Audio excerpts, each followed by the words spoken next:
বিচার একদিন হবেই। মানুষের তো বিচার হবেই, পশু প্রাণীরও বিচার হবে, আপনি সাবধান থাকুন।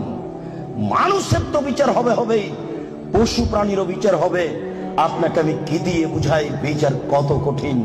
সম্মানিত উপস্থিতি, সূচনাতে আরো দু একটি কথা বলে নি, বিচার কত কঠিন।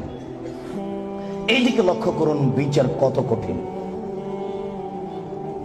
রাসূল সাল্লাল্লাহু আলাইহি সাল্লাম বলেন, মা মিন রাজুলিন ইয়াতাকাল্লামু রাব্বাহু, প্রত্যেকটা মানুষ বিচারের মাঠে তার প্রতিপালকের সাথে মুখামুখি কথা বলবে।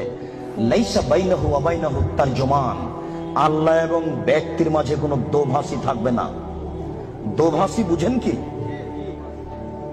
আমি ইংরেজি বুঝি না, বাংলা বুঝি, আর ইনি ইংরেজি বুঝেন। আমি এক গ্লাস পানি চাচ্ছি, উনি আমাকে পানি দিতে পারছেন না।